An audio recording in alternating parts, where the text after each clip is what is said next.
Thanks for joining us again after the break. We return now for our first panel discussion of the day, which is on the topic of interdisciplinarity, transdisciplinarity, postdisciplinarity, moderated by Joe Walton, who's a research fellow in arts, climate, and technology at the Sussex Humanities Lab. I'd love to invite the panelists to join me.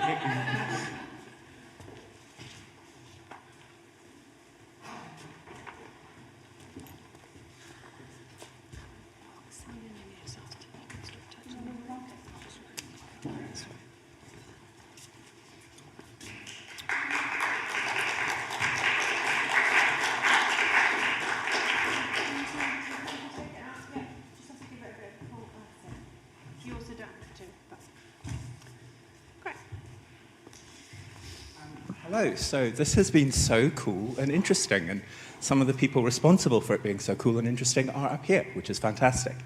We do have a topic for today, which is interdisciplinarity, postdisciplinarity. Pretty much any prefix you want to put at the front of disciplinarity we'll be talking about. But I also think we can be kind of flexible here. So about halfway through, I'm going to open it up to questions. And do feel free to talk about our topic, but also feel free to ask questions about the presentations we've seen today, so that you can have a little bit more time to do that. So the first thing I would like everybody to do is, in some cases, reintroduce or introduce themselves, briefly give a little bit of context of your work in terms of how it sits across between different disciplines. And I will go first. I'm Joe Walton. I work at the Sussex Humanities Lab as a researcher, and my background is in kind of arts and writing, but recently an interest in climate has got me hanging out with various sorts of scientists. And one of the things that I'm really interested in is how, I guess, we might explore an entanglement of two entanglements. On the one hand, the entanglement of different types of human specialism, different types of human cognitive endeavor, whether they're formal disciplines or they are embodied, local, traditional knowledges. So that entanglement on the one hand, and then on the other hand, something that we've touched on quite a lot already today, which is interspecies cognition, interspecies knowing, the ways that we might kind of communicate, transfer cognition, transfer ways of being across very, very differently embodied biologies and very differently embodied cognitive systems. So that's me, and why don't we just go down the line, starting with you, Lucia? Sure. I mean, I'm going to try and not repeat myself. There might be some newcomers, so you can repeat a little bit. For the three people that just arrived. So I'm Lucia, I'm a curator. I work across art and the environment, but because of just, for maybe good, potentially pathological reasons, I tend to sort of have an interest in kind of everything. And so I make it my business to relate to that question of art, the environment, planetary balance and justice, through it with a kind of methodology that places itself right in those kinds of uncomfortable translation gaps and uncomfortable systems, sort of difference gaps between disciplines, between species, between kind of worldviews. And in part, one of the reasons why I do that is because a lot of the times when we look at art and culture from the outside, we think that its role in relation to the environmental catastrophe is to kind of graphic design it. Like, oh, we need artists because we need something to put on the cover of the IPCC report, because we need someone to make this incredibly complex set of data and results, like reach people and hit people in the gut with it. You know, we're really good at doing that, sort of making things that are sort of mind-based, making them like fleshy and embodied and somehow like, but what's the follow-up from that really? So what I'm interested in is actually like how we can think both philosophically but also very practically about the role that the arts and cultures can play in that kind of place of translation. Hi, my name is Cecil Marie Tan. I'm an artist based in The Hague in the Netherlands. And yeah, I'm really happy to be here. I feel right at home in this panel. My work, the core question of my work, I guess, is always where do we perceive our bodies to end and the environment around us to begin, which is also a kind of core idea in ecology. I think Gregory Bateson said it at some point. But for me, it's just endlessly curious, especially because I'm very interested in the kind of material entanglements between our sort of techno-exuberant world and all its material runoff and our bodies.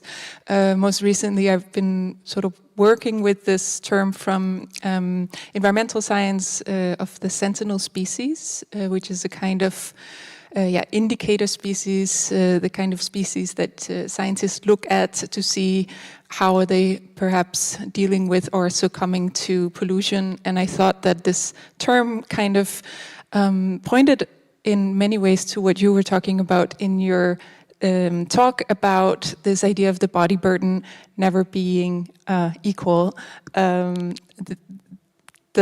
pollution and these unfortunate effects of our dependency on plastics, for instance, is never equal. There's always some bodies that are more affected than others, whether it's within the human species or between species. So I've been curious about this, the sensory aspects of this switch when you find out that your body is porous, that it's interpermeable with the surrounding environments.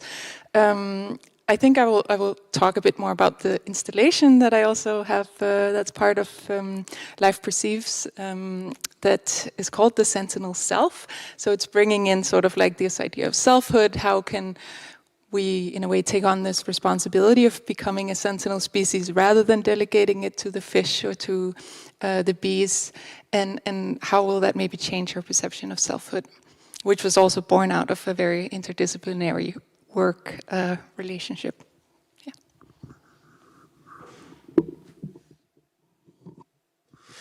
Yeah. My name is Alex Jordan. I would describe myself as a reluctant scientist. I lead a research group at the Max Planck Institute of Animal Behavior.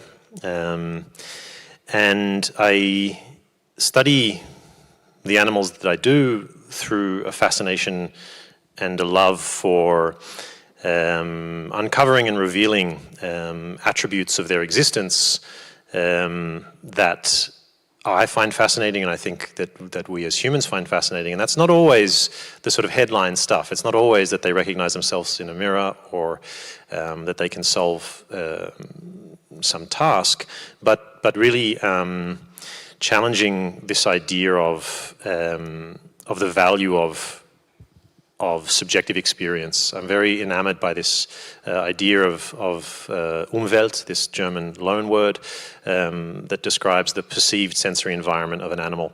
And I very much struggle against this idea of a scala naturae on which humans are at the top and then things are sorted below them.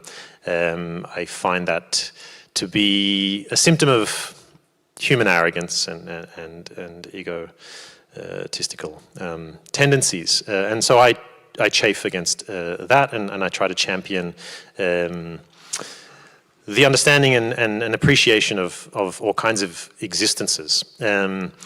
And I describe myself as a reluctant scientist because in the sciences I am not universally loved. Because I find that many of the ways we approach things intentionally build walls. We let our insecurities manifest in jargon and superiority in the way we interact and discuss things. And that's why I branch out and so eagerly seek collaboration and integration with other disciplines, with art, architecture. And I echo your point, Lucia, about so much of what we would call art science or science art is just graphic design, and typically crappy graphic design. I also do graphic design. I showed you nice videos with lines and colors, and this is graphic design. It's a way of presenting data in a palatable and accessible way, but this is not art. And I have been thrilled over the years that I've been able to actually move beyond that requirement of that sort of mercantile exchange, which I absolutely was guilty of early on. I wanted my thing to be well presented to a broader audience, and really had some failures at that intersection of art and science. But now I just love working with people outside of my discipline, because of the perspectives and the bizarre, crazy conversations that often arise, but that so frequently lead to a different way of looking at a problem that maybe we've been looking at for a long time. So I describe myself as a reluctant scientist who is a bit of an art science fanboy, but not, if I can avoid it, in the graphic design realm.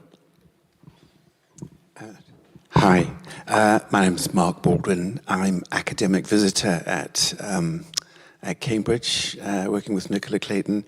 Because she's not here, we describe each other as movement junkies. So we're completely fascinated by anything that moves. We are working on a big project, which is a cultural interaction between humans and birds, with one of the big institutions in London. So, running around trying to get that, how manic that can be. I used to start the audience talks when we were doing the piece about evolution by saying, did you know we share 73% of the same genes as a cabbage? And there was a little old lady in the front row one day, and she said, oh, and a tulip. So it's, it wasn't as unknowledgeable to people as I thought. I tend to stumble into projects, but the science one has really stuck. I was born in the Pacific. We all know what's happening there, and of course that affects some of how I think.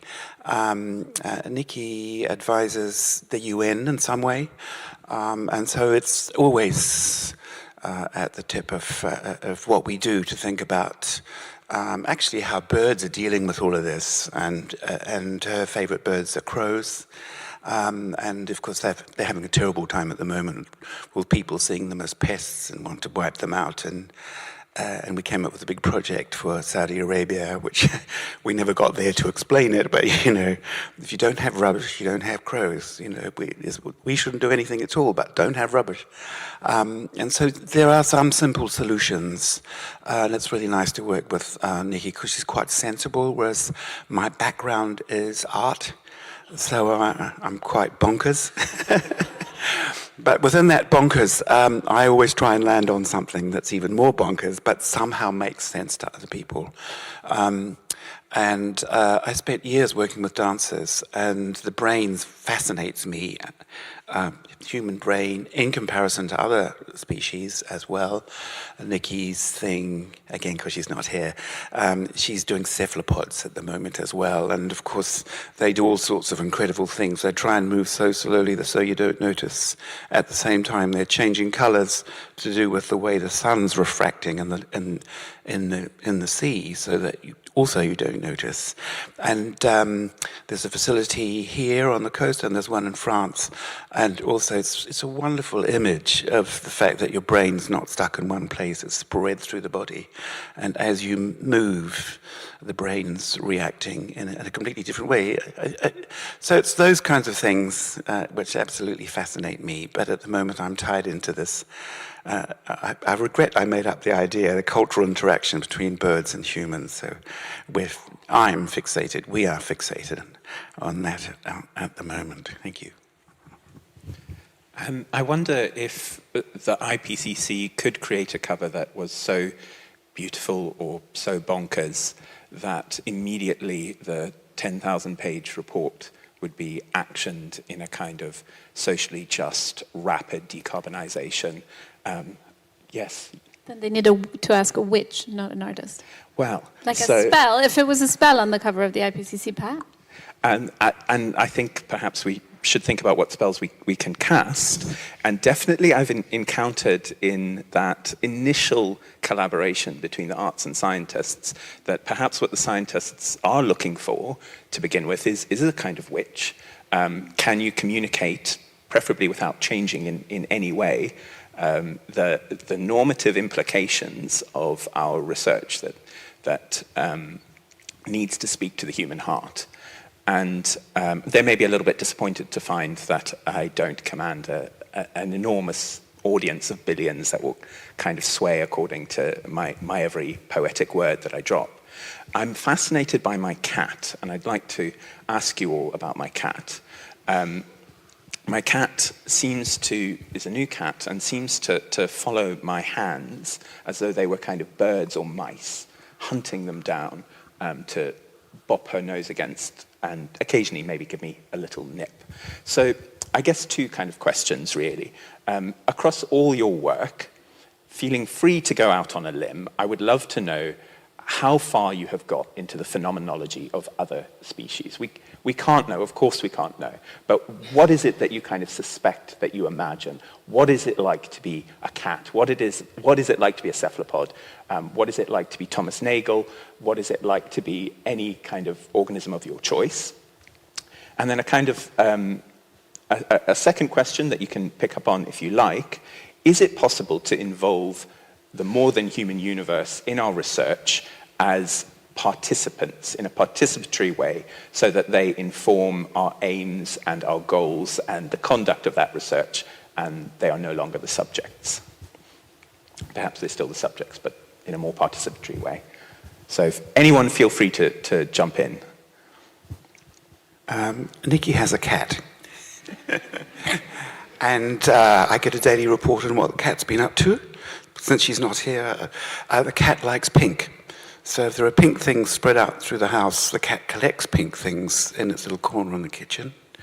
And the cat has stolen her husband's wedding ring and hidden it. So that's, yeah. I think in terms of embodiment, and it's not indoctrination, I hope I'm genuinely interested. It's the birds, and dunnocks, for instance, that take Nikki to the pub. Suddenly she's huddled in a corner telling people about false vaginas, which they have. I always thought it was only humans that practiced birth control, and something called cloaca pecking. And recently we've been looking at birds with gigantic feet, because they live on the top of lily pads, and so they have these enormous feet, and the way they move is amazing. And there's also another bird called the cock of the rock, and it's bright orange, but when it hides, because bright orange attracts predators and you don't want to be lunch, it blends in with the ultraviolet on the forest floor, so you can't see it, and it has this incredible dance. And it turns its back to a female bird. It's like, get over here.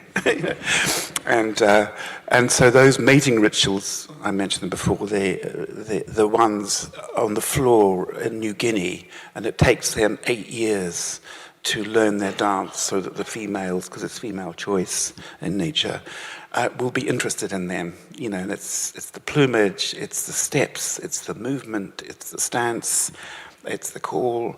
So I think we have something to learn from them in terms of how our brains cognate and how their brains cognate. Because actually 8 years, if you do the Royal Academy of Dancing, it's also 8 years. Anyway, strange connection, sorry.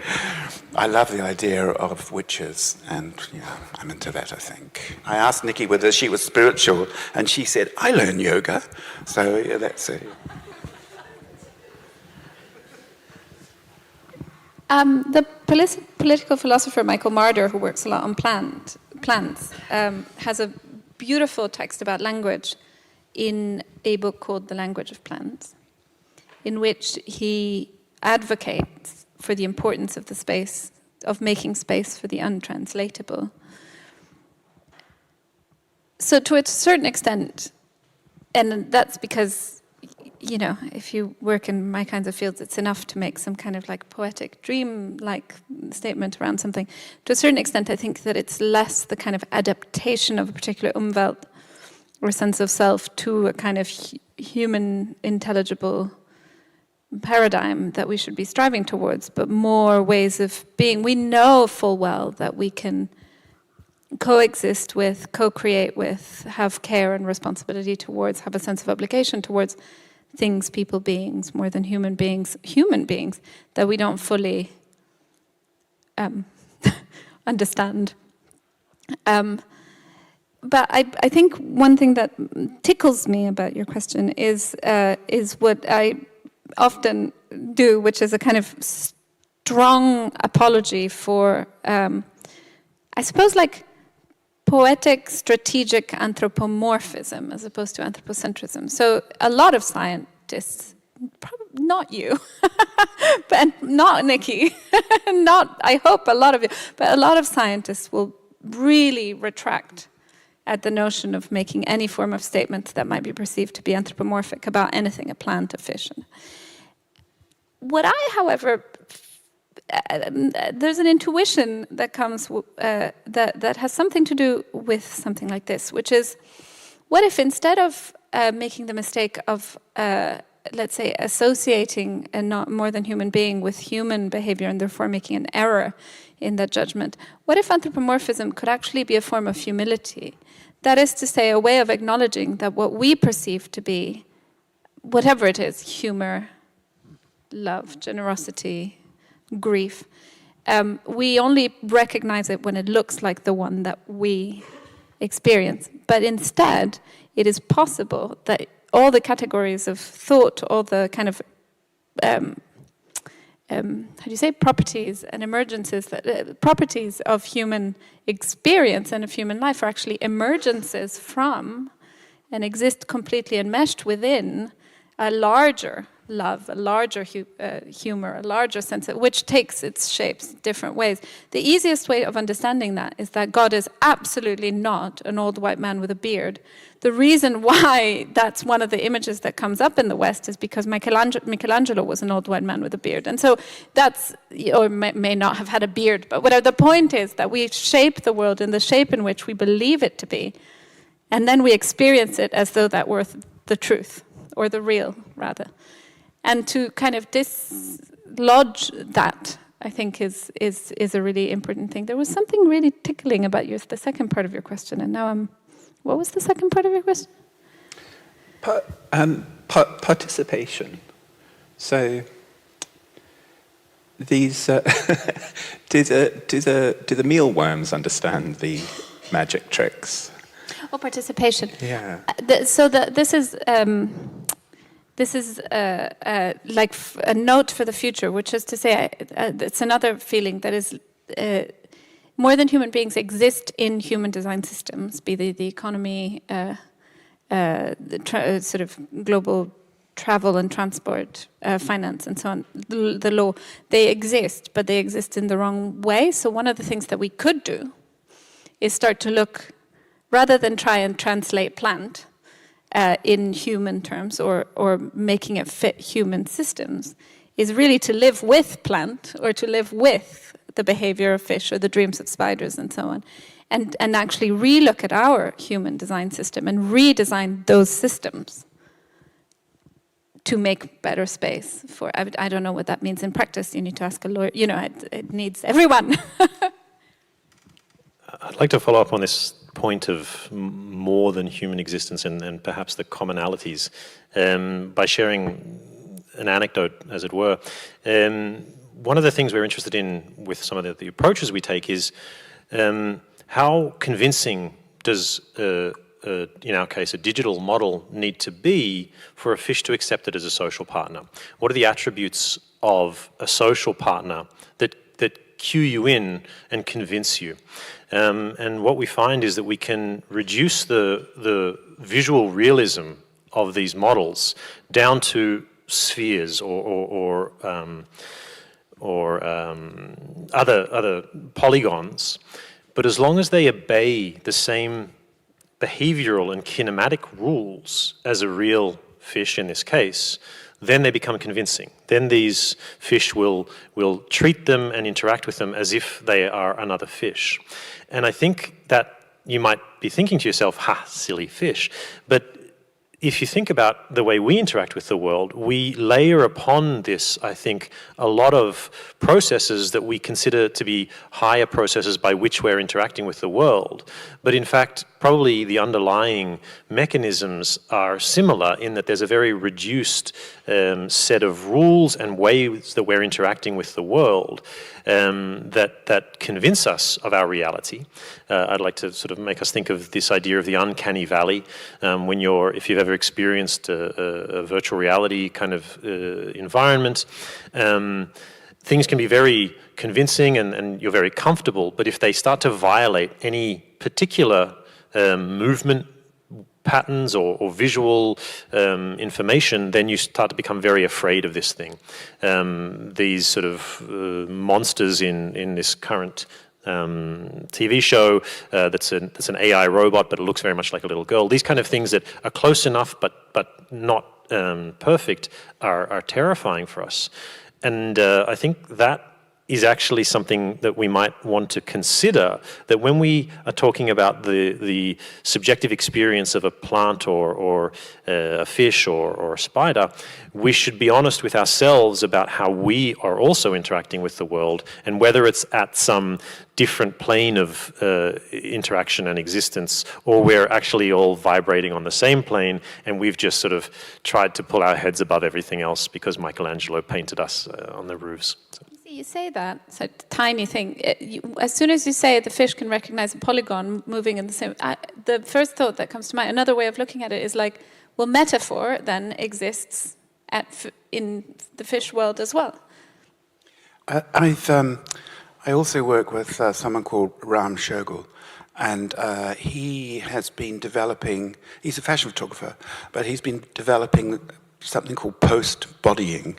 And actually, it's when we have wrecked everything, the atmosphere, and actually our clothes and our body shape will change. Animals will change, birds will change, because we won't be able to breathe the same atmosphere, and we'll have to wear something to regulate our atmosphere. And it's really interesting, and it's super convincing that actually, the ways we think now will have to radically change because our environment has shifted. Evolution has taught us that when species die out, that's part of evolution.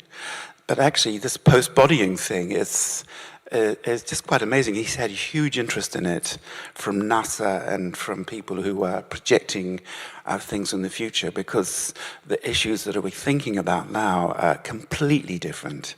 And in fact, he's been working with some designers, and the clothes you have to wear to regulate what you can even eat, because we won't be able to do it like we are. I mean, part of what you're wearing grows what you eat and drink, and big things to regulate the acidity. And of course, I'm thinking, well, birds will have to modify themselves. Couldn't help it. Must be Nikki's influence. And in fact, their feathers will be another way of filtering the air, so they might survive. So I just wanted to say that. Can I just make a very, very quick point on that, which is that one of the joys I find of my practice as an underwater biologist is the surrendering of my senses and the surrendering of my movement and kinematic capacities. It's a very humbling experience to put on all of this equipment just to survive, and then go down and be with the fish, and you really realize our superiority is very context dependent. Actually, that reminds me a little bit of why I often love to work with scientists, because I'm very curious about how they use their senses in surprising ways that I don't think about, because sometimes I might have a bit of preconception that they just sit there and stare at numbers or whatever. So when I have these encounters, for instance, a recent project of mine is about bog bodies, so bodies that have been found in the bog, and I was very fascinated to speak with a Danish archaeologist, where she not only used forensic data collection methods, but also her own kind of sensory experiences of being in the landscape and engaging with the bog and sort of imagining what this community thousands of years ago might have gone through in order to sacrifice other humans to the bog. What might the bog mean? And these kind of questions, I think, when I know and I find the right collaborator when they share those stories with me. Another collaboration I have is with an immunologist and an ecotoxicologist who have been working together for a few years to see how microplastics might be interacting with our immune cells. And in there, I had in this collaboration, I had a really beautiful experience, actually, in the beginning of the COVID lockdown, where I was allowed to use the lab and grow some of my own immune cells. And it was this very strange, and it might sound a bit self-indulgent, but actually it became profoundly kind of non-human in a sense, because I had to go through this taking blood. I'm very scared of taking blood, so after a few fainting fits, I got this blood out, and then we went back several weeks in a row to sort of care for these cells, and it's a lot of, I realized, a lot of sort of like squishing liquids in and out, and has to be in the right temperature, and incubating in this like little womb thing, and then finally my cells were ready, and then I got to look at them in this fantastic microscope. And it was just the strangest sort of out-of-body experience of seeing these little critters that went on doing what they sort of have evolved to do over millennia, sort of like completely outside of my body. So I was sort of, and the experiment was then to put some microplastics in and see what they did. And I was sort of rooting for them a little bit, trying to sort of do something with this plastic, but of course they can't, because they don't have the enzymes to deal with microplastics the same way they have with pathogens. And it really started this interest in also metaphors, to sort of think about, well, there are a lot of metaphors of war around immunology and our cells. We see ourselves as these kind of like battalion that are fighting non-self, and I learned through these collaborations with the immunologists that's actually no longer, that was sort of how immunologists would see the immune system in the 20th century, as this kind of battle between our body and the world. And I think it's very telling that in the 21st century that division has had to be reconsidered, and our immune systems are dependent on the non-self of our communal microbes. But I was also thinking somehow that I felt like my cells were some sort of like other species in some sense, that helped me break down a little bit this 20th century remains idea I had of selfhood. So, yeah. I'm tempted to ask about our cells as other species or other entities, about Alex's kind of suiting up in the fish battle mech, and how that might relate to Cecil's earlier work, hacking these fantastic steampunk sensory extensions and systematic derangements of the sensory world, the strategic poetic anthropomorphism, and how that might relate to the little fishy guys, kitchlids, and their meekness or dominance, the embodied cognition of dance and what it means to be a movement junkie, and whether we should take that kind of addiction metaphor seriously. I'm not going to. I'm going to ask you to ask some questions. I think we've got probably about 20 minutes. And so this is the only hand that is visible from where I sit. So definitely you. Oh, brilliant. Thank you.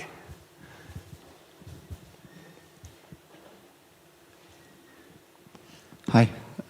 Thanks very much to everyone for some really fascinating discussions. I think I have a question that's maybe initially for Alex and then possibly the entire panel, but I'm really curious about what you mentioned at the beginning of this panel about how you have this kind of interdisciplinary chafing, your fascination with Umwelt theory, and how that might introduce some kind of problematics into contemporary scientific methods.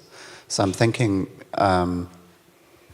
more in the sense of Umwelt theory would open up the capacity for a multitude of senses beyond the human, touch, smell, taste. But a lot of the work you were presenting was quite, to me, quite ocular-centric. A lot of the terms you were using, like representation, beauty, preference, to me, these aren't unsettled concepts. These aesthetic concepts aren't settled, and a lot of it was based on vision. And I'm just wondering about, this idea of chafing, that when you introduce the idea of Umwelt theory, this idea of a kind of multitude or this unfurling of senses that we might not have a capacity to understand. What sort of problematics does that introduce to the conclusions that, your particular field requires of you to have an experiment and a conclusion and a clear finding? Do you find that in your being a reluctant scientist, you find that the necessity to have these experiments based on vision, obviously other senses come into play, but do you find that frustrates some of the findings, or that you wish that there was like a more kind of capacious environment in which to consider these ideas? I do wish that. Yeah. And as much as I laugh about the idea that a scientist spends their time just looking at numbers, that is unfortunately the currency in which we deal. And so the newfound ability to take video data and convert it into numerical metrics that describe behavior, movement, shape, has been a revelation, because whereas in my PhD, I was underwater in the middle of this lake in Zambia for 4 months, watching these fish and writing down numbers.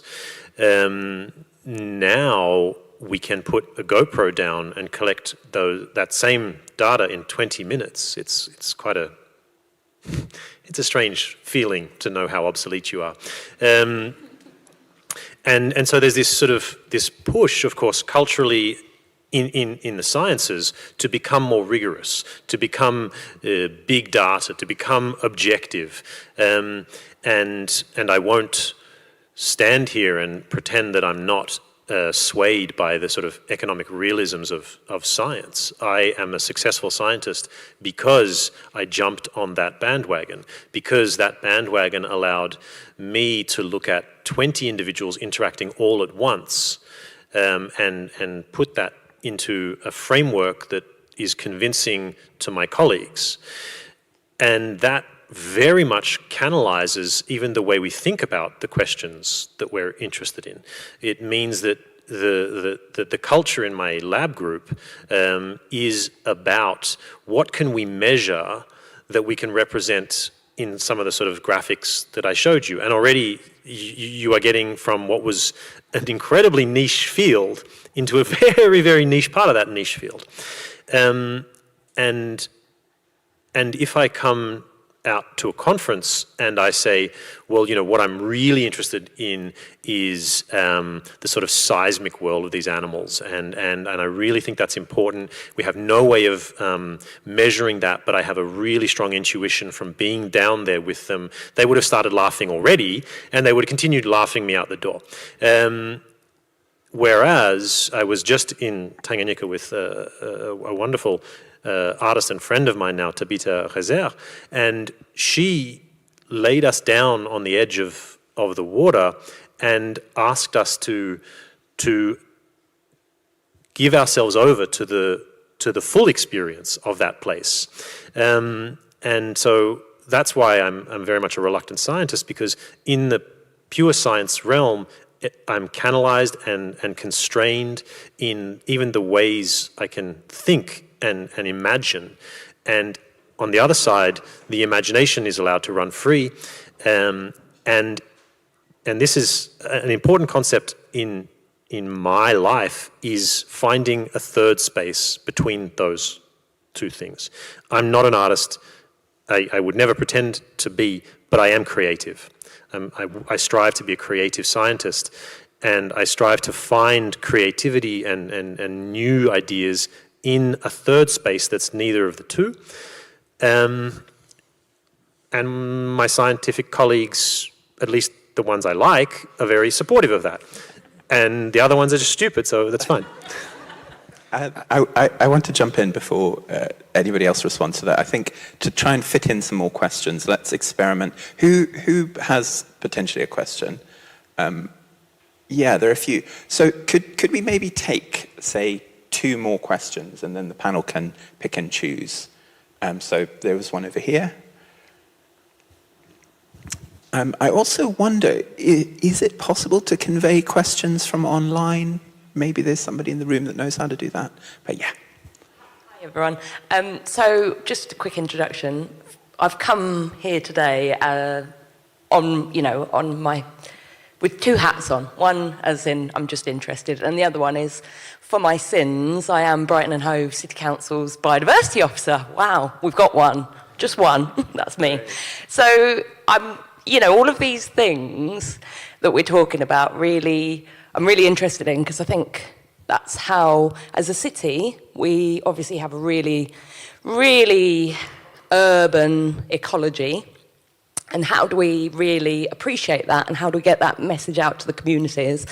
And also, language is a major thing, but also art. And how do we diversify who feeds in and who really appreciates and protects and conserves? And, all these new really fancy words coming out of government that we can just restore nature like this and blah, blah, blah by 2030 and all of that. So it's looking at it from different perspectives, which I'm really interested in. I was going to talk to Mark about starlings, but I will talk about that after. So we've got lots of lovely projects going on, and it's just about trying to, obviously tap into your knowledge. So it's not really a question, it was just more like a sort of statement. But just all of the witchcraft and I think monocultured. I really struggle with monoculture and putting things in boxes, and that's what I really feel like we do. And as a council, we really do. And, we are the living coast. We're an urban biosphere, which we really need to tap into. So, yeah, sorry, it was just just loving the general chat. And I want to talk to all of you separately. Awesome, thank you. I think sometimes a comment, not a question, gets bad rep. Comments are great. Short comments always imply questions, so feel free to comment as well. And there were some people towards the back, maybe, who's got a there were loads of you just now. Sorry, I'm not at the back. I'm at the side. I think it's a bit of a comment, and it might be a question.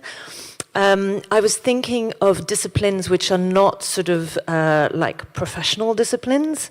So thinking of breathing, for example, is a discipline. And I think it was Mark who mentioned something about spiritual, like maybe your colleague saying, I do yoga. But like, for example, yoga is not something that is spiritual in the sort of inverted commas kind of spiritual, but it's about spirit, which is breathing with others. So, even yoga is like taking examples of the movements of animals, like the crow being one of them, and the cat being another one of them. So, maybe I'm thinking of what kind of disciplines are really at a living level, things that can be done every single day. And if, breathing is a kind of discipline, walking, moving is a kind of discipline. And I was just thinking of, for example, in Dune, the Fremen have a particular way of walking, so maybe this is also like transforming these kind of everyday disciplines is also an interdisciplinarity that can be a discipline which is shared with the non-human, that also move, that also breathe, but don't go to universities. So that's a comment and question, maybe. Wonderful, thank you. Does anyone on the panel have responses to any of the 3 utterances that we've had from the audience? Hello. Well, I shouldn't mention Nikki all the time, but I'm going to, because we spend a lot of time talking about memory. And the thing about memory is every time you remember something, you change it. And that's what makes humans creative. And she knows that the crows use nostalgia and plan for the future because of the experiments. And the reason we started working together is because I'm trying to work out what to do with dancers. When it comes to the creativity and art section, this is just me. I love the idea of nothing. And, I know that lying down when you're really worried about something, and actually it's during that time when you start to think of things, that could be creative. So I think that the discipline for me is to every day be creative somehow. And to engage with my brain. I mean, Nikki, because she's a neuroscientist, has a brain on her phone, and she shakes it, and then, when all the bits disappear and come back together, she, oh yeah, well that's where this happens, and it's in the frontal cortex, or it's in your amygdala. So yeah, it's creativity to me. I think that to be creative, you don't have to have an outcome. It's just, what you do. And actually, the subject of nothing is quite difficult. And I know a lot of artists work with nothing, and I find it quite difficult, I like a bit of color, and I love things in black and white. But anyway, I'm saying nothing, and maybe that's art.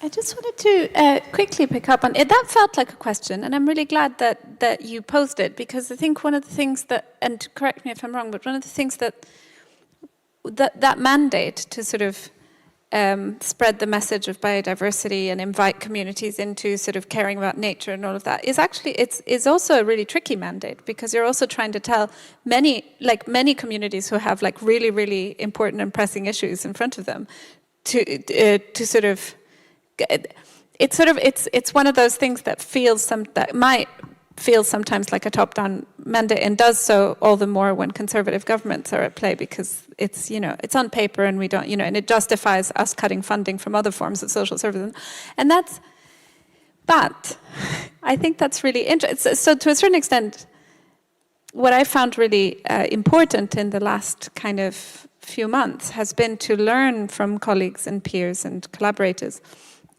to recognize the historical chafing and tensions between things like ecology, biodiversity, conservation movements, and things like social justice movements.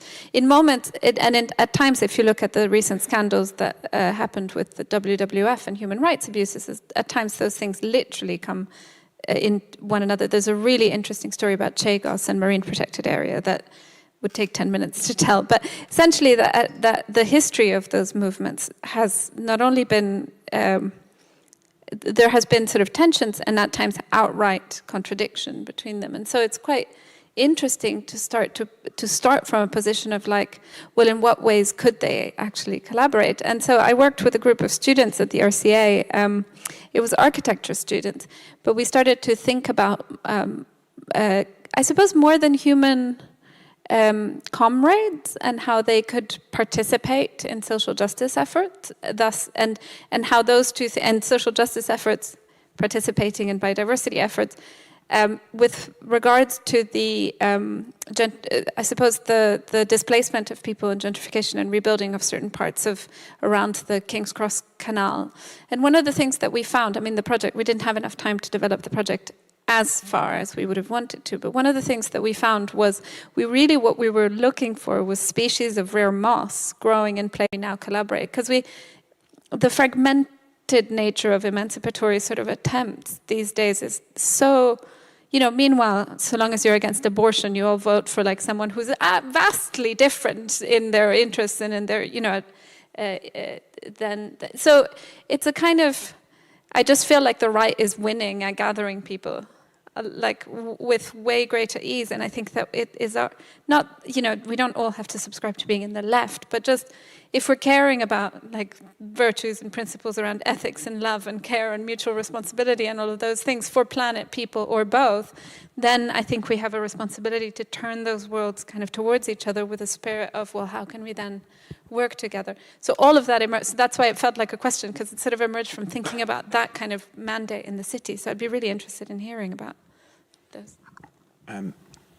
That is really, really well articulated. I am a sucker for finishing on time. We have about 2 minutes. Does anybody want to say things of chunks of about 30 seconds? 300 million years ago, we shared a common ancestor with birds, which is why we can mimic, and they can mimic, whereas a primate can only say mama and cup. I don't know. I'm curious, Joe, if I might ask you a question. Yes, and then we can run out of time. I've just had quite some enjoyment working on science fiction projects with scientists, and I know that you're a great lover of science fiction. So do you want to talk about science fiction as a kind of interdisciplinary practice? I can do 2 quick shout-outs, and one is Vector magazine from the British Science Fiction Association, which has a wonderful interview with you, but is also coming out in April with a special issue that's focused specifically on kind of applied science fiction. And that's something I'm involved with. Something I'm not involved with, but that is also worth shouting out, is the Creatures Project, Creative Practices for Transformational Futures, which I think speaks in a lot of interesting ways in terms of developing guidance for assessing science fiction, but also other kinds of arts-led creative practice as interventions, assessing it in ways that is kind of not reductive, that preserves that exploratory, imaginative. And, we're out of time. Thank you so much, my brilliant panel. Well done.